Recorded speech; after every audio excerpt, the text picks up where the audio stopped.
Thank you Jesus, thank you Jesus. ప్రభువా, అయా మా ఆరాధనలో ఉన్నవాడా నీకు వందనాలు. అవును ప్రభువా, నా తండ్రి నీ మాటలో జీవం ఉంది ప్రభువా. అయా నీ కృప నీ కనికరము మా పట్ల ఉన్నది కనుకే ప్రభువా ఈరోజు మేము క్షేమకరంగా సజీవులంగా ఉన్నాం. అయా ఇదిగో నాయన, మా జీవితంలో గొప్ప కార్యములు చేయవాడు, ఆశ్చర్య కార్యములు చేయవాడా నీకు వందనాలు. ఇదిగో ఇప్పుడు వాక్యంలోకి వెళుతుండగా ప్రభువా, అయా నా తండ్రి ఈ యొక్క సందేశం నాయన, ఈ యొక్క గుడ్ న్యూస్ నాయన అనేక హృదయాల్లో నాటబడాలా, ఈ కృపావాక్యం నాటబడాలా ప్రభువా. అద్భుతాలు జరిగించండి. ఈ వాక్యం వింటుండగానే విడుదల జరిగించండి, స్వస్థతలు జరిగించండి, అద్భుతాలు జరిగించండి వారి జీవితాల్లో.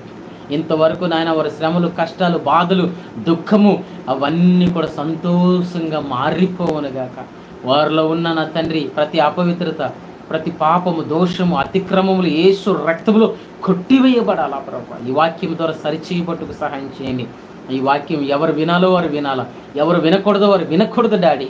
అయా మీరు అద్భుతం జరిగించండి. మీరు ఎవరితో మీరు మాట్లాడాలనుకుంటున్నారో వారందరి దగ్గరికి ఈ మెసేజ్ వెలుటికి మీ కృప చూపించమని, ఈ వీడియో వెలుటికి కృప చూపించమని, సకల మహిమ ఘనత ప్రభావాలు నీకు మాత్రమే చెల్లించుకుంటూ నజరేయుడైన యేసుక్రీస్తు శక్తి కలిగిన నామములో అడిగి బ్రతిమలాడి వేడుకుంటున్నాం మా యొక్క తండ్రి.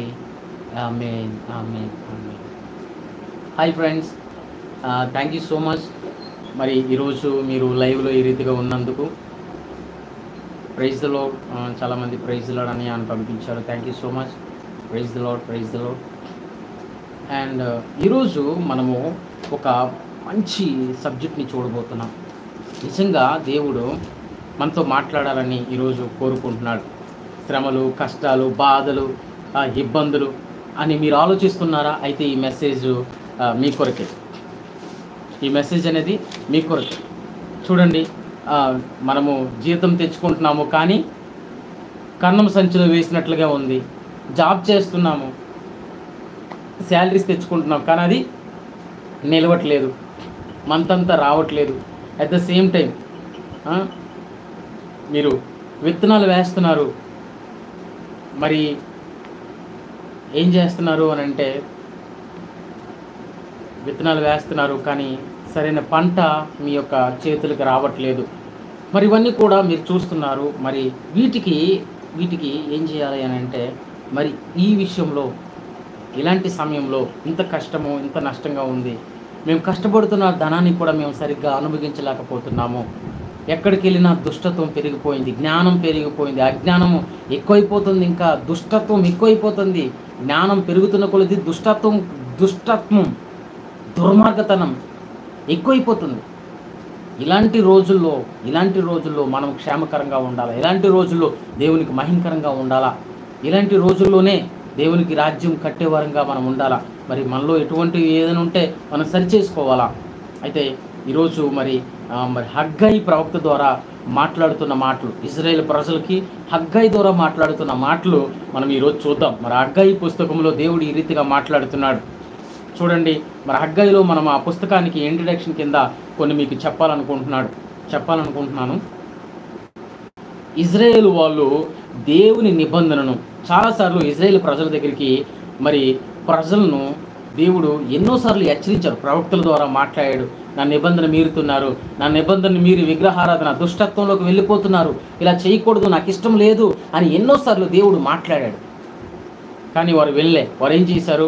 వారి యొక్క నిబంధన ఏదైతే ఉందో, దేవుడు వారికి చేసిన నిబంధన ఏదైతే ఉందో అది విడిచిపెట్టి ఎన్నోసార్లు వారు విగ్రహారాధనలోని, అన్యాయంలోని, అక్రమంలోని జీవించడం మనం చూస్తున్నాం. అయితే దేవుడు బబులోను వారిని మరి ఈ యొక్క ఇజ్రాయేలీ ప్రజల మీదకి పంపించాడు. బబులోను వారిని పంపించి మరి యుద్ధం చేసి యెరూషలేముని స్వాధీనం చేసుకున్నారు. అంతేకాదండి, వారికి మరి స్వాధీనం చేసుకొని ఆక్రమించుకొని బబులోను వారు వచ్చి ఆ యొక్క ఇజ్రాయేల్లో ఉన్న దేవాలయాన్ని కూడా మరి ధ్వంసం చేశారు. ఒక మాటలో చెప్పాలంటే ధ్వంసం చేశారు. ఆ యొక్క ఇజ్రాయేల్ యొక్క మరి వారి యొక్క దేవాలయం ఏం చేశారు అని అంటే, నిత్యము మహిమ చేత, దేవుని సన్నిధి చేత, దేవుని గొప్ప మరి ఆ మహిమ చేత ఉన్న ఆ యొక్క దేవాలయమును ధ్వంసం చేశారు. ప్రజలు వారు ఎరిగి ఉన్నారు. అంతేకాదు, ప్రజల్ని కూడా అక్కడ ఉన్న యూదుల్లో చాలామందిని, ఇజ్రాయేల్ ప్రజల్ని మరి ఏం చేశారు, వారి స్వాధీనంలో తీసుకున్నారు. అక్కడ ఉన్న దేవాలయాన్ని ధ్వంసం చేశారు. మరి అక్కడ ఉన్న ప్రజల్ని కూడా వారు బానిసల కింద తీసుకెళ్లడం మనం చూస్తున్నాం. అది ఎప్పుడు జరిగింది అంటే క్రీస్తు పూర్వము 587 సంవత్సరం. క్రీస్తు పూర్వం అంటే క్రీస్తు శకం, క్రీస్తు పూర్వం మనం ఇప్పుడు క్రీస్తు శకంలో ఉన్నాం. క్రీస్తు పూర్వం మనము అంటే క్రీస్తు రాక మునుపు జరిగిన సందర్భాలు ఇవన్నీ కూడా హగ్గై ప్రవక్త ఓల్డ్ టెస్టమెంట్లో మనం చూస్తున్నాం కదా. అయితే అది ఎప్పుడు జరిగింది అంటే మరి బైబుల్ స్కాలర్స్ పండితులు చెప్తున్న మాట ఏంటంటే 587 సంవత్సరం నెరవేర్చబడింది. ఈ యొక్క బబులోని యొక్క రాజ్యం వచ్చి వారిని మరి ప్రజల్ని యుద్ధం చేసి గెలిచి మరి ఆ దేవాలయాన్ని కోల్చి మరి ధ్వంసం చేసి అలాగ వెళ్ళారు వాళ్ళు. ఆ సంవత్సరమే 587 సంవత్సరం క్రీస్తు పూర్వం. అయితే అక్కడతో అయిపోలేదు. అక్కడతో అయిపోయిందా? ఇజ్రాయేల్ ప్రజల యొక్క జీవితాలను అయిపోయాయా? ఇంకా దేవుని యొక్క సన్నిధి, దేవుని మందసం అవన్నీ అయిపోయిందా? మంచిగా వినండి, ఇది మంచి దేవుని సువార్త. స్కిప్ చేసి వెళ్ళిపోవద్దు, రావడం లైక్ చేయడం జస్ట్ వెళ్ళిపోవడం అలా చేయొద్దు. అయితే అక్కడతో అయిపోయిందా ఇజ్రాయేల్ ప్రజల యొక్క మరి జీవితం? అక్కడతో ముగిసిపోయిందా? ముగిసిపోలేదు. అంతేకాదు కొంతకాలానికి కొందరిని ఇజ్రాయేల్లో శేషించిన వారిని కొందరిని వెనక్కు తెచ్చి కొత్త యెరూషలేములో నివసింపజేశాడు. కొత్త యెరూషలేములో ఏం చేశాడు అని అంటే నివసింపజేశాడు. ఇజ్రాయేల్ ప్రజల్ని కొత్త యెరూషలేములో నివసింపజేశాడు. మరియు వారి మధ్య ఆయన సన్నిధి నివసింపజేశాడు. ఆ యెరూషలేములో వారిని పెట్టి వారి మధ్య ఏం చేశాడు అని అంటే వారిని ఎవరైతే మరి వెనక్కి తీసుకొచ్చిన కొంతమంది శేషించిన వారిని కొంతమందికి వారిలో మరి దేవుని సన్నిధి వారి మధ్య నివసింపజేయడము దేవుడు చేశాడు. ఇది 70 సంవత్సరాలు జరిగింది. 70 సంవత్సరాల చర జీవితంలో ఇది జరిగింది.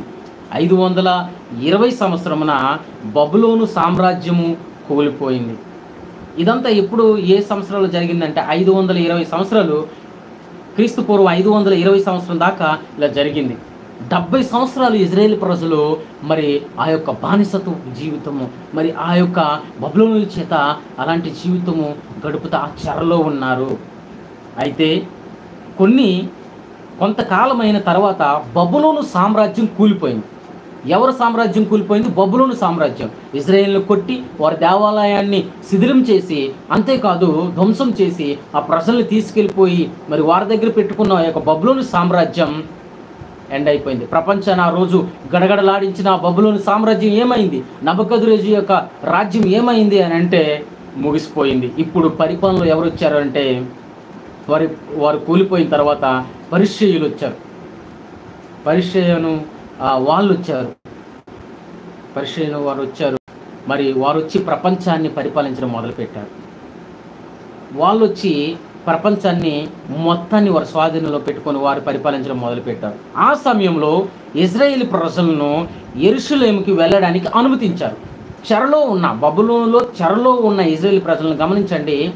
ఇప్పుడు ఈ పరిసయ్యులు వచ్చి వీళ్ళు ఏం చేశారంటే పరిసయ్యులు వచ్చి చెరలో ఉన్న ఇజ్రాయేల్ ప్రజలకి యెరూషలేముకి వెళ్ళడానికి అనుమతించారు.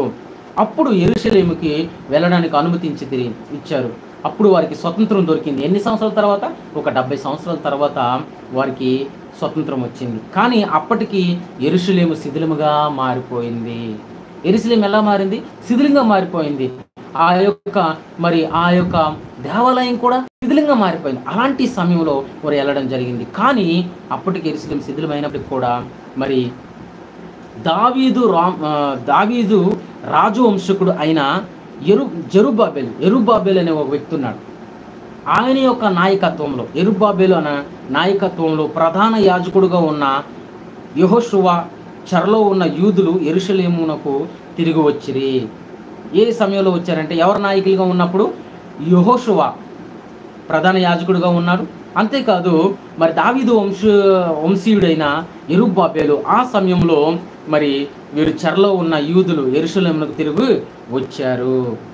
వారు వచ్చి ఏం చేశారు అని అంటే మరి వారి ఆశల ప్రకారం, వారి సంతోషం ప్రకారం, వారి సమాధానం కొరకు, వారు సంతోషంగా ఉండడానికి వారి జీవితం చక్కబెట్టుకున్నారు. అంతేకాదు ఆ నగరమును తిరిగి కట్టడానికి, నిర్మించడానికి వారు పూనుకున్నారు. వారి యొక్క ఇల్లులు కట్టుకోవడానికి ప్రారంభించారు. ఆ నగరం కట్టడానికి ప్రారంభించారు. శిథిలమైపోయిన ఆ యొక్క పట్టణాన్ని మంచిగా చేసుకోవడానికి, వారి ఇల్లులు వారు నివసించడానికి ఇల్లులు చక్కగా కట్టుకోవడానికి, ఆ యొక్క ప్రాంతాన్ని మరి ఆ యొక్క యెరూషలేముని తిరిగి కట్టడానికి, వారి జీవితాలు కొత్తగా ప్రారంభించడానికి ప్రారంభించారు. ఇలా జరుగుతూ ఉన్న సమయంలో మరి మనం చూడగలము, అలాంటి సమయంలో హగ్గయితో దేవుడు ఒక ప్రవక్తగా నియమించి హగ్గయితో మాట్లాడటం జరిగింది. మరి హగ్గయి అయితే 4 భాగాల కింద ఆ యొక్క బుక్ను మనం చేయొచ్చు. అయితే దాంట్లో 1 to 15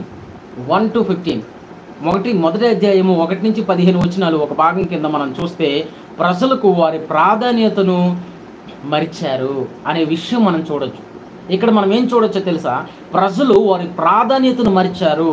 ఏందయ్యా ప్రాధాన్యత అని అంటే, వారు చక్కగా వచ్చారు. ఎక్కడి నుంచి వచ్చారు? బబులోను నుంచి వచ్చారు. చెరలో పట్టబడిన ఆ బబులోను నుంచి వచ్చిన తర్వాత ఏం జరిగిందయ్యా అని అంటే వారు వచ్చి ఏం చేస్తున్నారు? చక్కగా వారి యొక్క పనులు చేయడానికి మొదలుపెట్టారు.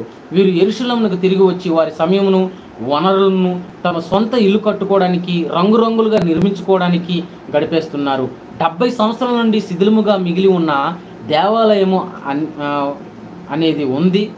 దేవాలయం కంటే మీ ఇల్లు నిర్మాణము మీకు ఎక్కువగా ఉందా అని దేవుడు ఏం చేస్తున్నాడంటే వీటిని అడుగుతున్నాడు. హగ్గయి మరి దేవుడు హగ్గయి ద్వారా మాట్లాడుతున్నాడు ఇశ్రాయేలు ప్రజలతో. ఏమని మాట్లాడుతున్నారంటే, మీ ఇల్లులు రంగులుగా నిర్మించుకుంటున్నారే, మరి శిథిలముగా ఉన్న ఆ యొక్క దేవాలయమును మీరు ఎందుకు పట్టించుకోవట్లేదు? 70 సంవత్సరాల నుంచి మీరు అలాగ చెరలో ఉండి వెళ్ళిపోయిన తర్వాత మరలా తీసుకొచ్చాను కదా, మీరు ఇప్పుడు మీ ఇల్లు నిర్మాణాలు ఇవన్నీ చేసుకుంటున్నాడు అని హగ్గయి అని మాట్లాడుతున్నాడు. ఏం మాట్లాడుతున్నాడంటే, మీ ఇల్లు నిర్మాణం మీకు ఎక్కువగా ఉంది అని ప్రశ్నిస్తున్నాడు. పూర్వీకులు దేవుని నిబంధనను మీరిన దానితో సమానము అన్నాడు. చూడండి, ఇక్కడ మనం చూడగలము. హగ్గయి మరి 1వ అధ్యాయం 1వ వచనం చూస్తే, రాజైన దర్యావేషు ఏలుబడి యందు 2వ సంవత్సరమున 6వ నెల 1వ దినమున ప్రవక్తయగు హగ్గయి ద్వారా యూదా దేశం మీద అధికారియు షయల్తీయేలు కుమారుడైన జెరుబ్బాబేలునకును ప్రధాన యాజకులకు, అంటే నాయకులందరితో దేవుడు మరి హగ్గయి ద్వారా మాట్లాడుతున్నాడు. యెహోజాదాకు కుమారుడైన యెహోషువకును యెహోవా వాక్కు ప్రత్యక్షమై ఇలాగు సెలవిచ్చెను, సైన్యములకు అధిపతియగు యెహోవా ఆజ్ఞ ఇచ్చినదేమనగా, సమయం ఇంకా రాలేదు, యెహోవా మందిరమును కట్టించుటకు సమయం ఇంకా రాలేదని ఈ జనులు చెప్పుచున్నారే. చక్కగా వారి పనుల్లో వారు బిజీ అవుతున్నారు, కానీ సమయం ఇంకా రాలేదు, ఇది సమయం కాదు, దేవుని రాజ్యం కట్టడానికి ఇది సమయం కాదు, దేవుని దేవాలయం కట్టడానికి ఇది సమయం కాదు అని అంటున్నారు. దేవుని యెహోవా మందిరమును కట్టించుటకు ఇది సమయం కాదని అంటున్నారు 2వ వచనంలో. 3వ వచనంలో ఏముంది? అందుకు యెహోవా వాక్కు ప్రత్యక్షమై ప్రవక్తయగు హగ్గయి ద్వారా సెలవిచ్చినదేమనగా, దేవుని యొక్క వాక్యం ఎవరికి ప్రత్యక్షమైందంటే హగ్గయి ప్రవక్తకు ప్రత్యక్షమై, మరి చిన్న ప్రవక్తలో ఒక ప్రవక్తగా పిలువబడుతున్న హగ్గయి గారితో మరి మాట్లాడుతూ ఆయన ఏమంటున్నారంటే ఈ రీతిగా సెలవిస్తున్నారు 4వ వచనంలో, ఈ మందిరము పాడై ఉండగా మీరు సంభవేసిన ఇండ్లలో నివసించుటకు ఇది సమయమా? ఇలాంటి గొప్ప గొప్ప ఇళ్ళల్లో మీరు నివసించడానికి ఇది సమయమా అని దేవుడు మరి హగ్గయి ప్రవక్త ద్వారా మాట్లాడుతున్నాడు. అంతేకాదు 5వ వచనం, కాబట్టి సైన్యములకు అధిపతి యెహోవా సెలవిచ్చినదేమనగా, మీ ప్రవర్తనను గూర్చి ఆలోచించుకొనుడి, మీ ప్రవర్తన బాగోలేదు ఆలోచించుకొనుడి అని హగ్గయి ప్రవక్త ద్వారా ఇశ్రాయేలు ప్రజలతో మాట్లాడుతున్నాడు. వారి శ్రమలు వారు మర్చిపోయారు. ఏం చేస్తున్నారంటే వారి శ్రమలు మరి వారు మర్చిపోయేవారుగా ఉన్నారు. వాళ్ళు ఏం చేస్తున్నారు? మరి మనం చూస్తే గాన ఇక్కడ ఎజ్రాలో 1వ అధ్యాయము మరి 1 నుంచి 6 అధ్యాయాలు 6 అధ్యాయాలు మనం చూస్తే వారి శ్రమలు, వారి కష్టాలు, వారి బాధలు, వారి నిందలు మనకు అర్థమవుతాయి. వారి కష్టాలు, వారి బాధలు, వారి నిందలు మనకు అర్థమవుతాయి. వారు ఆ ప్రజలు మర్చిపోయి వారు సంతోషాలకు వెళ్ళిపోతున్నారు. తర్వాత మీ ప్రవర్తన బాగోలేదని దేవుడు చెప్తున్నాడు. స్నేహితులారా, మనం కూడా చాలా విషయాల్లో మనం తెలుసుకోవాలి. మన ప్రవర్తన ఈరోజు ఎలాగుంది? ఎంతో బానిసత్వపు జీవితంలో ఉన్న మనల్ని, ఎంతో మనం ఎంతో డేంజర్లో ఉన్న మనల్ని, పాపపు జీవితంలో జీవిస్తున్న మనకి, నరకం వైపు జోగుతున్న మనల్ని దేవుడు ఏం చేశాడు? పట్టి లాగాడు. అంతే. ఏం చేశాడు? పట్టుకొని లాగాడు. ఆ నరకంలో జోగిపోతున్న మనల్ని రక్షించాడు, రక్షణ ఇచ్చాడు. ఇంకా మనం ముందు ఇంకా హైలో చూసుకుంటే మన కొరకు తన ఏకైక కుమారుడైన యేసుక్రీస్తునిచ్చి తన రక్తము ద్వారా మమ్మల్ని కొనుక్కున్నాడు ఆయన. పాపములో బానిసత్వంలో ఉన్న మనల్ని ఇంత చేసిన యేసయ్య వైపు చాలాసార్లు మనం చూడము. ఈరోజు దేవుడు మాట్లాడుతున్నాడు, దేవుని మందిరం సమయం కట్టడం ఇది సమయం కాదా? దేవుని మందిరం కట్టడానికి, దేవుని రాజ్యం కట్టడానికి, నీ జీవితంలో, నీ కుటుంబ జీవితంలో, నీతో ఉన్నవారి జీవితంలో దేవుని రాజ్యం కట్టడానికి ఇది సమయం కాదా? దేవుని సువార్త చెప్పడానికి ఇది సమయం కాదా? స్నేహితులారా, ఇక్కడ ఇజ్రాయేల్ ప్రజల్ని, తన సొంత ప్రజలు, వారిని ఎవరైనా ఏదనంటే నా కనుగుడ్డిని ముట్టినట్టే అని చెబుతున్న యేసయ్య, మరి యెహోవా దేవుడు వారిని ఎన్నుకున్న, ఎంతో ప్రేమించిన యెహోవా దేవుడే వారి కొరకు మాట్లాడుతున్నాడు.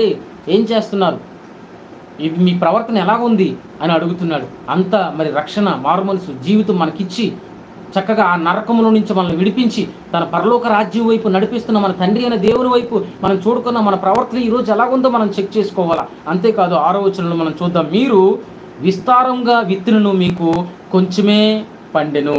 మీరు భోజనం చేయుచున్నారు. చూడండి, వారు విస్తారంగా విత్తుతున్నారు. ఎక్కడ? పంట పొలాల్లో విత్తుతున్నా కూడా వాళ్ళకి ఏం జరుగుతుందంట? విస్తారంగా విత్తును మీకు కొంచెమే పండెను. కొంత పండుతుందంట వాళ్ళ యొక్క మడుల్ని, ఆ యొక్క భూముల్లో మరి విత్తనాలు విత్తుతున్నప్పుడు కూడా వారికి కొద్దిగానే పండుతుంది. మీరు భోజనం చేయుచున్నను ఆకలి తీరకై ఉన్నది. చూడండి, వాళ్ళు భోజనం చక్కగా తింటున్నా కూడా వారు ఆకలి తీరట్లేదంట, తీరకున్నది. పానము చేయుచున్నను దాహము తీరకున్నది. ఎలా ఉందంట? వారికి ఆకలి కోసం తింటుంటే ఆకలి తీరట్లేదు, మరి దాహం కోసం పానము తాగినను వారి యొక్క దాహం తీరట్లేదు. మరి బట్టలు కట్టుకున్నను చలి ఆగుకున్నది. వారు ఎంత చక్కగా బట్టలు వేసుకున్నా కూడా వారికి చలి ఆగట్లేదంట, చలి ఆగట్లేదు. పనివారు కష్టము చేసి జీతము సంపాదించుకును, జీతము చినిగిపోయిన సంచిలో వేసినట్లుగా ఉన్నది. వారు కష్టపడి సంపాదించుకొని వారి జాబులు చేసుకొని ఆ నెలలో వారు ఆ సంపాదన తెచ్చుకొని శాలరీస్ కింద తెచ్చుకొని వారు ఉంచుకుంటుంటే ఏమవుతుందంట? వారి జీతము చినిగిపోయిన సంచిలో వేసినట్లుగా ఉన్నది. ఎలాంటి స్థితి ఉందా? ఇలాంటి స్థితి ఏమైనా నీ జీవితంలో ఉందా? ఒకసారి అబ్జర్వ్ చేసుకో. ఏదో దేవునికి ఇష్టం లేదో ఒకటి ఉంది. ఏదో చేయవలసింది, దేవునికి చేయవలసింది నువ్వు చేయట్లేదు అని అర్థం. తింటున్నావు, ఆకలి తీరట్లేదు. తాగుతున్నావు, దాహం తీరట్లేదు. పొలంలో పంటను వేస్తున్నావు, విత్తనాలు వేస్తున్నావు, కానీ సరిగ్గా కొయ్యట్లేదు. నీకు జాబ్ చేస్తున్నా, కష్టపడుతున్నావు, నెలంతా చక్కగా శాలరీస్ తెచ్చుకుంటున్నావు, కానీ ఆ శాలరీ చినిగిపోయిన సంచిలో వేసినట్టుంది. ఒక్కసారి ఆలోచించాలా? దేవుని కొరకు చేయవలసింది ఏదో లేదు. ఇజ్రాయేల్ ప్రజలకు ఇక్కడ దేవుడు చెప్తున్నాడు. ఏం చెప్తున్నాడు? ఇది మందిరం కట్టడానికి సమయం కాదా కాదా కాదా అని అడుగుతున్నాడు ఆయన. అది నువ్వు నిర్లక్ష్యం చేసావేమో ఈరోజు, జాగ్రత్త పడు. అంతేకాదు 7వ వచనం చూద్దాం. కాగా సైన్యములకు అధిపతి యెహోవా సెలవిచ్చినది ఏమనగా, మీ ప్రవర్తన గురించి ఆలోచించుకొనుడి. మన ప్రవర్తన ఎలా మారిపోతుంది, మన ప్రవర్తన ఎలాగ రోజు రోజుకి ఏ రీతిగా మారుతుంది. ఈ చెడ్డ లోకంలో జ్ఞానం పెరుగుతుంది, ఆ జ్ఞానంతో పాపం కూడా పెరుగుతుంది. అలాగా ఈ లోకంలో కలిసిపోతున్నామా? మన ప్రవర్తన ఎలా ఉంటుంది ఈ రోజుల్లో? ఏ రీతిగా మారిపోతుంది? దేవుడు చక్కగా అభిషేకించిన వ్యక్తులు చాలామంది ప్రవక్తని ఏ రీతిగా మారిపోయింది. అభిషేకం పొందుకొని దేవుని రాజ్యం కడుతున్నాం వ్యక్తుల్లో కూడా చాలామంది వారి ప్రవర్తన మారిపోతుంది. విశ్వాసుల్లో కూడా దేవుడు దీవించిన తర్వాత వారి ప్రవర్తన మారిపోతుంది. దేవుడు ఆశీర్వదించిన తర్వాత వారి ప్రవర్తన మారిపోతుంది. ఆలోచించుకోవాలా. 8వ వచనంలో, పర్వతములెక్కి మ్రాను తీసుకొని వచ్చి మీరు ఈ మందిరమును కట్టిన ఎడల దాని యందు నేను సంతోషించి నన్ను గణపరుచుకొందునని యెహోవా సెలవిచ్చుచున్నాడు. ఆ రోజుల్లో అయితే దేవుని రాజ్యాన్ని, దేవుని యొక్క మరి ఆ యొక్క మందిరాన్ని కట్టినప్పుడు ఏం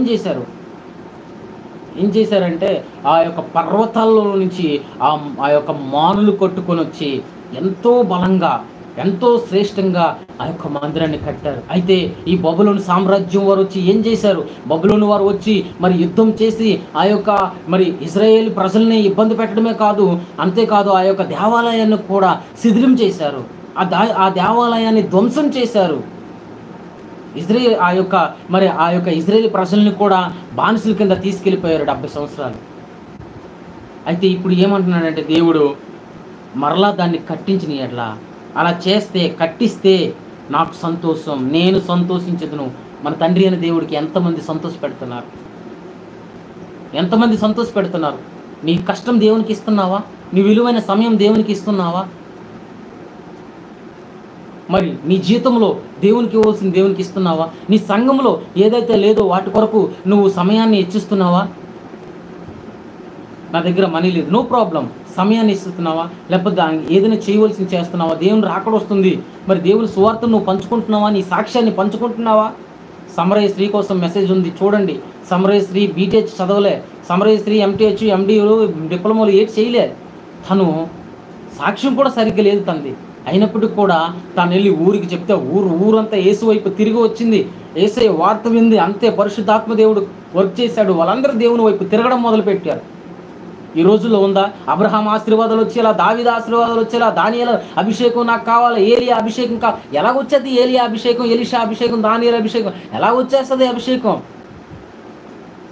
నీకు వచ్చే దీంట్లో దేవునికి ఏదైనా పెడుతున్నావా? దేవునికి సమయం ఇస్తున్నావా? దేవుని రాజ్యం కట్టే పనిలోనూ ఉంటున్నావా? దేవుని సువార్తలోనూ ఉంటున్నావా? అది సేవకుల పని అండి, మా పని కాదు. దేవుని మందిరం కట్టడం అంటే దేవుని రాజ్యం కట్టడం. ఉన్నావా ఆ పనిలో? ఇంకా ముందుకు మనం చదువుతాం. దేవుని సంతోష పెట్టేవారుగా మనం ఉండాలా, దేవుని సంతోష పెట్టాలా, ఈ రోజుల్లో దేవుని మహింపరచాలా. ఆయన మందిరాన్ని కట్టే విషయంలో మనం వెనం తిరగకూడదు. ఆయన మందిరం కడితే ఆయన సంతోషిస్తాడంట. దానికి మించి మనకేం కావాలా? ఆయన సంతోషించడమే మనకు కావాలా. అంతేకాదు, మరి 9వ వచనంలో మనం చూద్దాం. విస్తారముగా కావాలని మీరు ఎదురు చూచితిరి కానీ కొంచెముగా పండెను, మీరు దానిని ఇంటికి తేగా నేను దానిని చెదరగొట్టి తిని. ఎందుచేతని యెహోవా అడుగుచున్నాడు. ఎవరు? హగ్గయి అడుగుతున్నాడు. ఎందుచేత? ఎంతో కావాలని, విస్తారంగా కావాలని ప్రార్థనలు చేసుకొని మన యొక్క మరి శాలరీ కోసం, లేదా మన యొక్క జాబ్ కోసం, లేదా మన కుటుంబ ఆశీర్వాదాల కోసం మనం చేస్తున్నాం. కానీ కొంచెమే పండుతుంది. కొన్ని అది కూడా తెచ్చిన తర్వాత చెదిరిపోతుంది. దేవుడే చెదిరిపోటేస్తున్నాడు కొన్ని విషయాల్లో.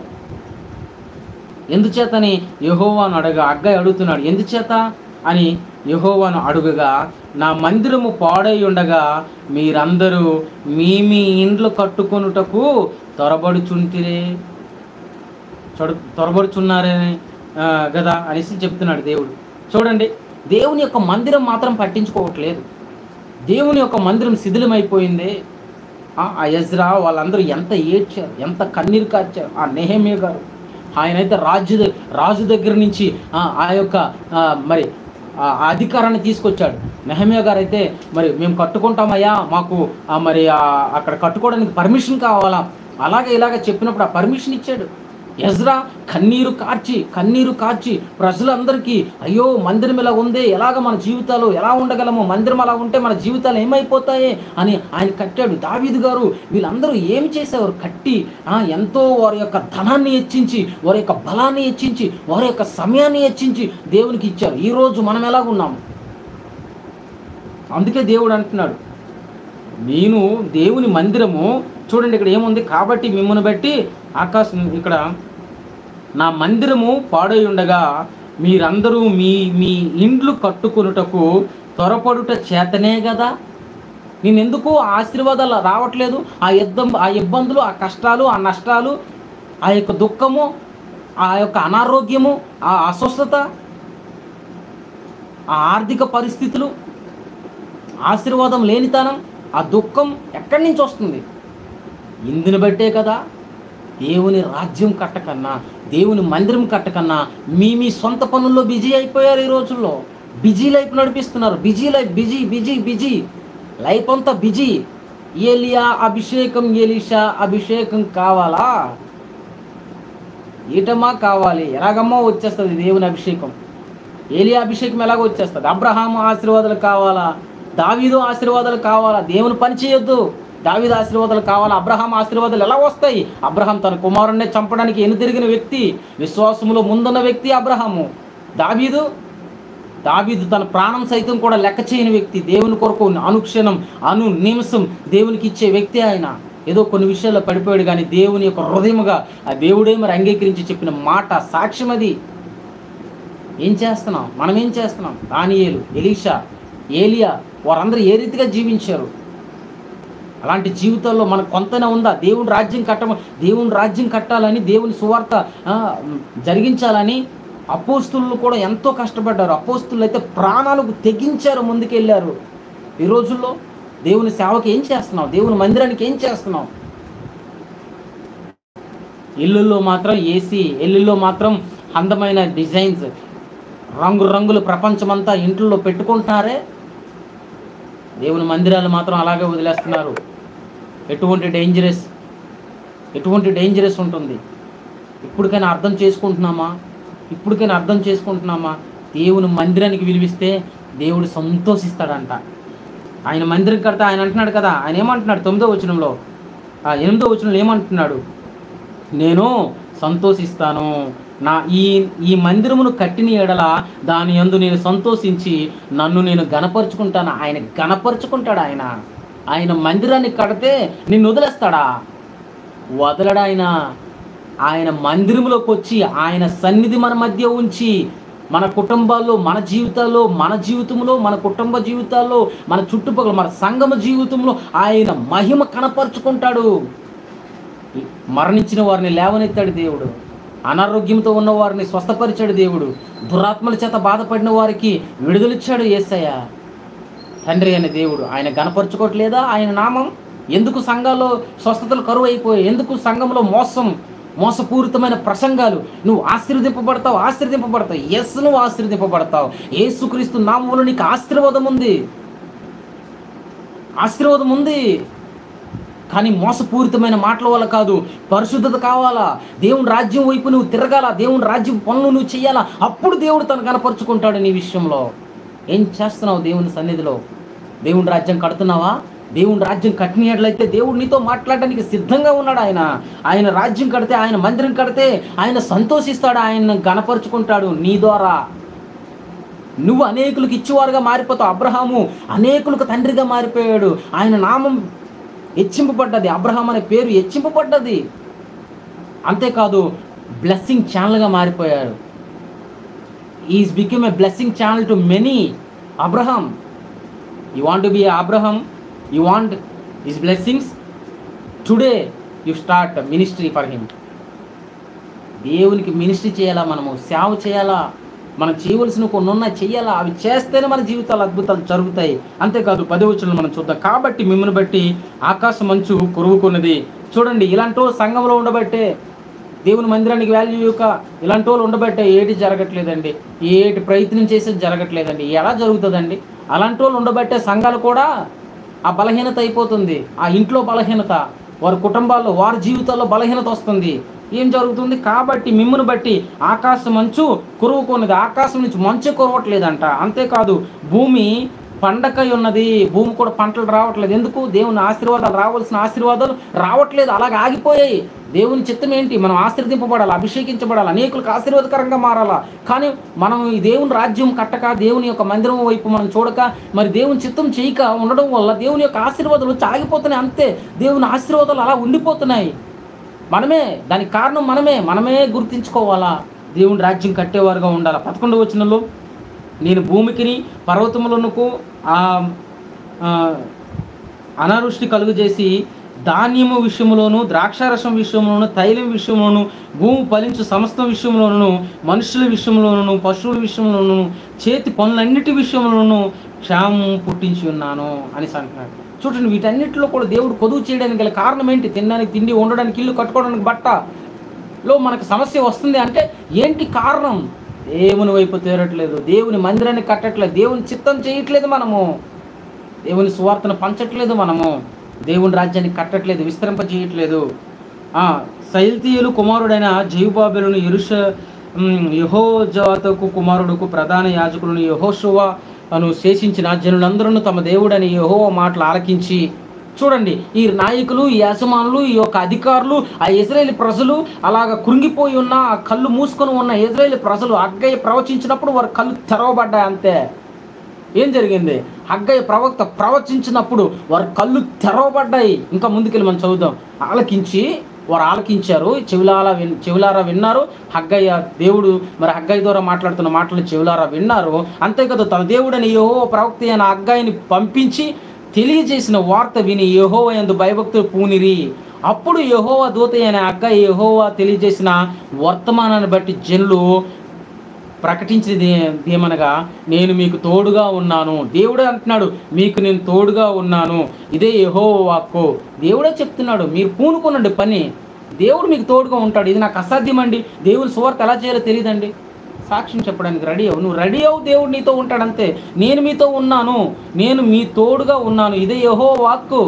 మీరు పూనుకోనని అంటే, దేవా నీకు ఇవ్వగలను ప్రభు, నేను ఇస్తానని పూనుకోనండి. దేవా నేను ఇది చేయాలనుకుంటున్న సంఘంలో చేయలేకపోతున్నా, నాకు సహాయం చేయని అడగండి, దేవుడు అద్భుతాలు చేస్తాడు. అంతేకాదు 14వ వచనంలో, యెహోవా యూదా దేశపు అధికారియగు షయల్తీయేలు కుమారుడైన జెరుబ్బాబెలు యొక్క మనస్సును ప్రధాన యాజకుడగు యెహోజాదుకు కుమారుడైన యెహోషువ మనస్సును శేషించిన జనులందరి మనస్సును ప్రేరేపింపగా, అప్పుడు యెహోవా దేవుడే తనకు తానుగా మరి వారి మధ్య ప్రేరేపించడం మొదలుపెట్టాడు. ప్రేరేపింపగా వారు కూడి వచ్చి రాజైన దర్యావేషు యొక్క ఏలుబడి యందు 2వ సంవత్సరము 6వ నెల 24వ దినమున సైన్యములకు అధిపతియగు తమ దేవుని మందిరము పనిచేయు మొదలుపెట్టిరి. తన దేవుని మందిరము కట్టాలా అని ఒక నిర్ణయం తీసుకున్నారు, ఆ పని చేయడం మొదలుపెట్టారు. ఆమేన్. ఇప్పుడు దిగుతాయండి ఎలీషా అభిషేకం, ఏలియా అభిషేకం. అడగండి, ఇప్పుడు దేవుడిస్తాడు. సంసోన్ లాంటి బలం ఇవ్వండి ప్రభువా, నేను నీ కొరకు పోరాడాలా, అడగండి, దేవుడిస్తాడు. చూడండి ఇప్పుడు ఏం జరిగింది. హగ్గయి యొక్క మాటలు విని ప్రవచించిన హగ్గయి యొక్క ఆ ప్రసంగాన్ని, ఆ ప్రసంగం ద్వారానే ఏం జరిగింది, మీలో ఎందుకు కరువు, మీకెందుకు నష్టాలు, మీకెందుకు దుఃఖము, మీకెందుకు ఈ యొక్క శ్రమలు, మీకెందుకు వ్యాధులు, మీకెందుకు ఇవన్నీ చుట్టుముట్టుకున్నాయి అని అడిగినప్పుడు, తినడానికి తిండి, ఉండడానికి ఇల్లు, కట్టుకోవడానికి బట్ట, ఇవన్నీ ఎందుకు కరువు వచ్చాయని చెప్పినప్పుడు ఆయన చెప్తున్నాడు కదా, దేవుని మందిరాన్ని కట్టడానికి వారందరూ కూడి ఏమనుకున్నారంట, వారందరూ కూడి మరి సైన్యములకు అధిపతి యోగు దేవుని మందిరము పనిచేయడం మొదలుపెట్టిరి. దేవుని మందిరం కొరకు పనిచేయడం మొదలుపెట్టారు. హల్లెలూయా. మై బ్రదర్స్, ఈరోజు ఒక నిర్ణయం తీసుకోవాలా, దేవుని మందిరం కట్టే పనిలో మనం ఉండాలా. దేవుని మందిరం కట్టే పనిలో మనం ఉంటే దేవుడు మనకి కుంభస్థలంగా ఆశీర్వదిస్తాడు. ఇప్పుడు అడగండి, అయ్యా నాకు దావీదు ఆశీర్వాదాలు కావాలా, అబ్రహాం ఆశీర్వాదాలు కావాలా, ఏలియా అభిషేకం కావాలా, ఎలీషా అభిషేకం కావాలా, ఇప్పుడు ఇస్తాడు. అపోస్తుల వలె నేను కూడా అభిషేకించబడాలా, పరిశుద్ధాత్మ అభిషేకం చేత నింపబడతావు. దేవుని సేవలో ఇంకా ముందుకు మనం పరిగెట్టగలము. ఇప్పుడు జరుగుతాయి. దేవుని మందిరం కట్టే అంట ఆయన సంతోషపడిపోతారంట. 8వ వచనంలో మనం చూసాం కదా, బి పార్ట్లో, నేను ఈ మందిరమును కట్టించిన ఎడల దాని యందు నేను సంతోషించి నన్ను గణపరుచుకొందును అని అంటున్నాడు దేవుడు. ఏమంటున్నాడు, ఈ మందిరం మీరు కట్టిన ఎడల నేను సంతోషించదును, నేను గణపరుచుకొందును. ఆయన గణపరుచుకుంటాడు. నీకున్న ఆర్థిక స్థితిని మార్చగలడు. నీకున్న ఆ యొక్క అనారోగ్యాన్ని ఈరోజే తీసివేయగలడు. నీకున్న ఆ యొక్క ఇబ్బందులు, అసంతోషం, సమాధానం లేనితనం ఈరోజే తీయగలడు. అంతేకాదు దేవుని గొప్ప అభిషేకం చేత నిన్ను ఈరోజే నింపగలడు. దేవుని మందిరం కట్టడానికి ఒక నిర్ణయం తీసుకో. దేవుని రాజ్యం ప్రచారం చేయడానికి, దేవుని రాజ్యం కట్టడానికి నిర్ణయం ఈరోజే తీసుకో. గొప్పగా బహుగా దేవుడు నిన్ను దీవిస్తాడు. ద్వితీయోపదేశకాండం 28:1 వచనం ప్రకారం గొప్ప ఆశీర్వాదం నీకు వస్తుంది. నువ్వు వెళ్ళి చదువు, నీకు తెలుస్తుంది. వీరందరికంటే గొప్ప స్థితులు దేవుడు నిన్నే ఉంచబోతున్నాడు. నా స్నేహితులారా, ఈ మెసేజ్ వినడమే కాదు, ఈ మెసేజ్ ఇంకా ఫస్ట్ నుంచి మీరు వినండి. మధ్యలో వచ్చిన వారు మీరు వినండి, మీకు అర్థమవుతుంది. దేవుని మందిరాన్ని కట్టి అట్లా ఆయన సంతోషిస్తాడు. అంతేకాదు ఆయన ఘనపరుస్తాడు. అంతే.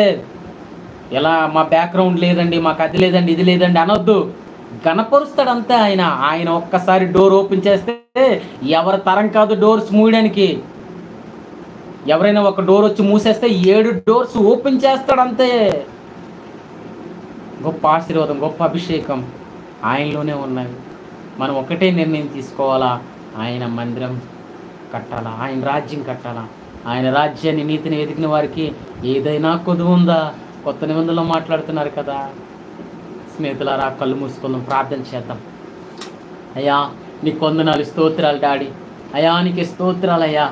కష్టంలో, నష్టంలో, డేంజర్లో ఉన్న బబులోని నా తండ్రి, అయా నా తండ్రి వచ్చి ఆ బబులోని వచ్చి ఇజ్రాయేల్ ప్రజల్ని అయా ఆ యొక్క దేవాలయాన్ని ధ్వంసం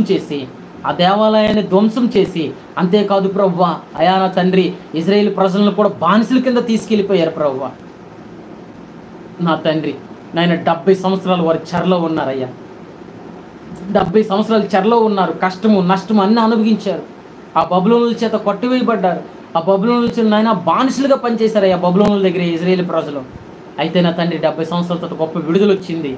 అంత కష్టంలో, నష్టంలో వారికి నాయన ఆ పరిచర్యలు వచ్చి వారికి విడుదల ఇచ్చాక వారైతే నా తండ్రి వారి సొంత ఇల్లులు మంచి మంచి రంగులతోనూ మంచి మంచి డిజైన్లతోనూ అలంకరించుకుంటున్నారు. కానీ సంఘానికి సహాయం చేసేవారుగా లేరు. దేవుని మందిరాన్ని మర్చిపోయారు. ఆ సమయంలో హగ్గాయిని లేవనెత్తి దేవుని మందిరాన్ని మీరు ఎందుకు కట్టట్లేదు, దేవుని మందిరాన్ని కట్టాలా, అప్పుడు మన దేవుడు సంతోషిస్తాడు, మనల్ని గణపరుస్తాడు, మమ్మల్ని దీవిస్తాడు అని హగ్గాయి ద్వారా మాట్లాడినప్పుడు వారందరూ నాయకులు, ఆ యొక్క ప్రజలు, ఆ దేశ ప్రజలందరూ విన్నారు. ప్రభువా, ఇజ్రాయేల్లో గొప్ప మారు మనసు ఇచ్చావు. ఇదిగో మా జీవితాల్లో గొప్ప మారు మనసు మాకు దయచేయండి, గొప్ప రక్షణ మాకు దయచేయండి. అయ్యా మేము ఏం చేయాలో మీ రాజ్యం కొరకు అది చేసేవారుగా సహాయం చేయండి. మా వనరులు, మా సమయము, మా బలము, మా శక్తి, మా ధనము మీ కొరకు వాడబడాలా. అద్భుతం జరిగించండి అయ్యా. ఎవరైతే అస్వస్థ ఉన్నారో స్వస్థత దయచేయండి. ఇప్పుడే నాయన ఎవరైతే దురాత్మల చేత బాధపడుతున్నారో వారికి విడుదల దయచేయండి. యేసుక్రీస్తు నామములో ప్రభువా వారి జీవితంలో గొప్ప అద్భుతాలు, ఆశ్చర్యకార్యాలు జరుగునుగాక ఇప్పుడే యేసుక్రీస్తు నామములో. నీ నామాన్ని మహింపరచుకోమని మాతో మీరు మాట్లాడినందుకు నీకు లెక్కలేని కృతజ్ఞతాస్తుతులు, స్తోత్రాలు చెల్లిస్తూ నజరేయుడైన యేసుక్రీస్తు నామములో అడిగి బ్రతిమలాడి వేడుకుంటున్నాం మా యొక్క తండ్రి, ఆమేన్. స్నేహితులారా, థ్యాంక్ యూ సో మచ్. ఈరోజు మీరు లైవ్లో వచ్చారు.